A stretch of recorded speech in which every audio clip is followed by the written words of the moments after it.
शंकर दीन दयालय एहि पर हो कृपा। अरे सापय अनुग्रह होई जही नाथ थोरहि का। काकभुसुंडी जी गरुड़ महाराज को अपनी व्यथा की जो कथा है बड़े प्रेम से सुना रहे हैं, और सुनाने का उनका संदेश यह है कि मैंने जो गलतियां की, मैंने जो अपराध किया, इंसान ऐसा नहीं करे। अरे मैं तो कौवा होकर भी ज्ञानी हो गया, प्रबुद्ध हो गया, वरदान प्रद हो गया, परंतु वह इंसान जो अपने कर्मों के कारण अन्य जोनियों में भिन्न भिन्न दुखों को झेल रहा है। यह सच्चाई है कि जैसा हम अध्ययन करेंगे, आप जितना परिश्रम करोगे फल तो उतना ही होगा। बड़े लोक भाषा में हमारे घर के बड़े बुजुर्ग कहते हैं कि जितना शक्कर डालोगे पानी में मीठा उतना ही होगा। तो आप जैसा कर्म करोगे वैसे फल प्राप्त करने के लिए भी तैयार हो जाओ। वह फल कुछ तो तुम्हारे सामने प्राप्त होता है, कुछ तुम्हारे जन्मों के बाद हो रहा है। तो रामचरितमानस के बाद, रामचरितमानस में काकभुसुंडी जी ने जो गरुड़ महाराज को कहा कि आप देखो, मैं अच्छा भला इंसान था और कौवा बन गया, इसी तरह अन्य इंसान भी अपने कर्मों के आधार पे वो फल भोगते हैं। ऐसी एक कथा है कि नारद भगवान के एक जन्म होने वाले थे। उस जन्म में उनको ज्ञात हो गया कि मैं सुअर में हमारा जन्म होगा। उन्होंने यह भी बताया कि किसके यहाँ मेरा जन्म होगा, किस सुअरी हमारे गर्भ से जन्म देगी, मेरा रंग कैसा होगा।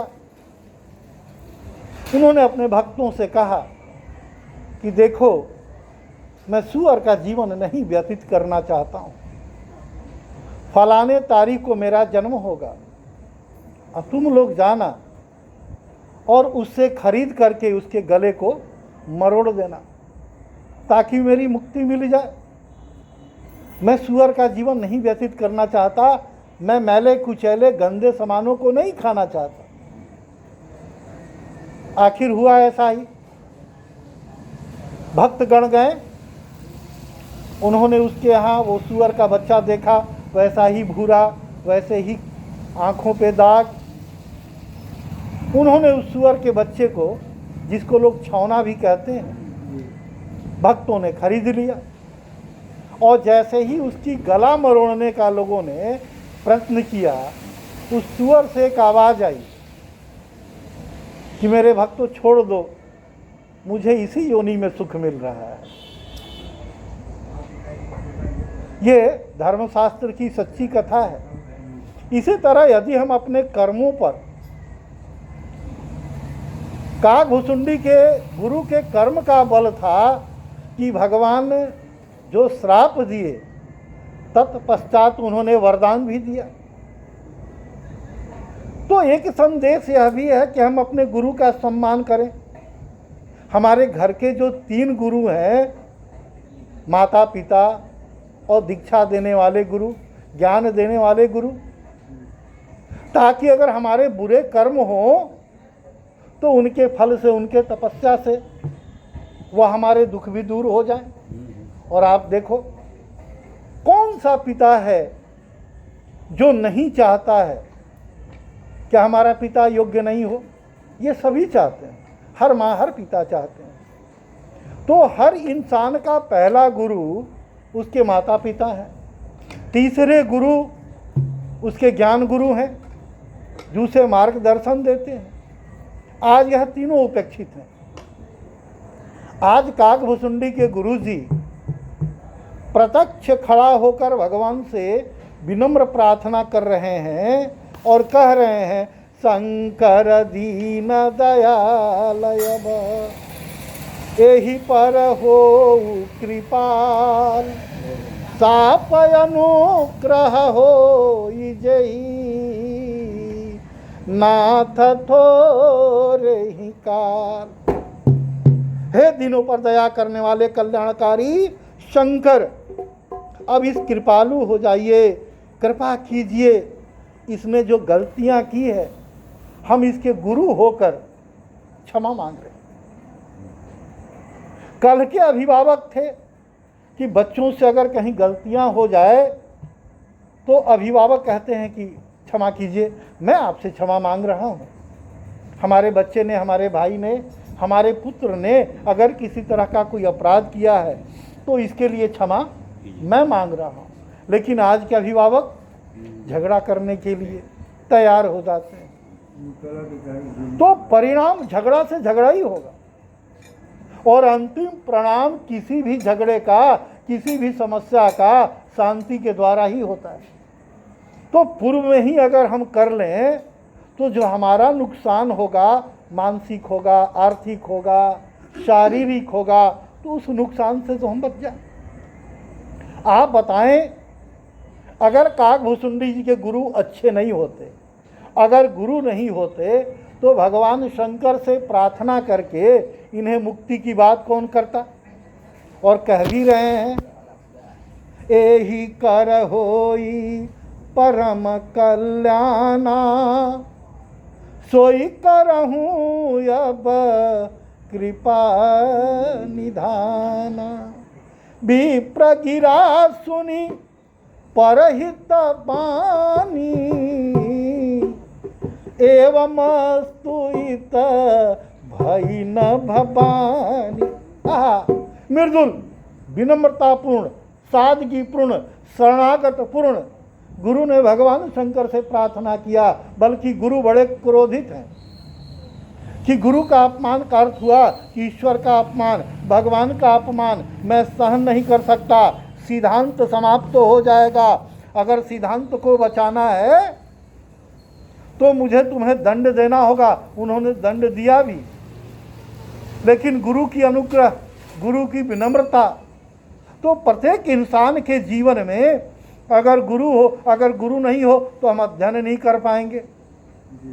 बाल अवस्था में हमें जो शब्दों का ज्ञान देता है वह गुरु है, जो व्यवहारिक ज्ञान देता है वह गुरु है। आज काकभुसुंडी के गुरु ने भगवान शंकर को प्रसन्न कर दिए रुद्राष्टक सुना करके। यद्यपि कीन यही दारुण पापा, मैं पुण्य दीन को पकड़ी सापा। तदपि तुम्हारी साधुता देखी, करी हूँ यही पर कृपा विशेष। भगवान शंकर कह रहे हैं कि यद्यपि इसने बहुत बड़ा अपराध किया है, इसने सिद्धांत को चुनौती दी है, यह क्षमा के योग्य नहीं है, मैं इस पे बहुत कुपित हूँ, मैं बहुत क्रोधित हूँ। लेकिन तुम्हारी साधुता देखकर, तुम्हारी दीनता देखकर, तुम्हारी विनम्रता को देख करके मैं इस पर कृपा विशेष कर रहा हूँ। अरे क्षमाशील जे पर उपकारी, ते द्विज मोहि प्रिय जथा खरारी। कह रहे हैं कि हे ब्राह्मण, जो क्षमाशील और परोपकारी होते हैं वे मुझे वैसे ही प्रिय हैं जैसे स्वयं भगवान प्रिय हैं, प्रभु रामचंद्र प्रिय हैं। उसी तरह भक्त भी हमारे उतने ही प्रिय हैं। उन्होंने कहा कि मेरा साप जो है व्यर्थ नहीं जाएगा, ये 1000 जन्म पाएगा, 1-2 जन्म नहीं पाएगा, परंतु जन्मते ही मरने का जो दुसह दुख हो जाता है वह इसे नहीं पाएगा। यह किसके कृपा से हुआ? यह गुरु के कृपा से हुआ। अब तो लोग बुढ़ापे में दीक्षा लेते हैं, वो अभी दीक्षा लेने वाले टीवी के बाबा हो जाते हैं, जो टीवी पे ही दिखाई देंगे, आवश्यकता पड़ने पे आपसे वार्ता नहीं हो सकेगी और ना आपको आशीर्वाद दे पाएंगे। जितने बड़े हम होते हैं उतने ही बड़े स्तर का गुरु भी बनाते हैं। आप बिल्कुल टीवी पे आने वाले को भी बनाओ, लेकिन जैसे गुरु शिष्य की परीक्षा लेता है वैसे ही शिष्य को भी गुरु की परीक्षा लेनी चाहिए।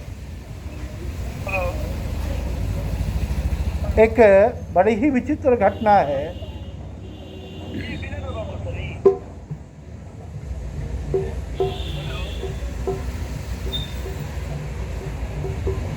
कबीर के पास किसी ने गुरु संबंध की चर्चा की। बड़े ही अच्छे शब्दों में कबीर जी ने उसे उसका जवाब दिया। क्या जवाब दिया?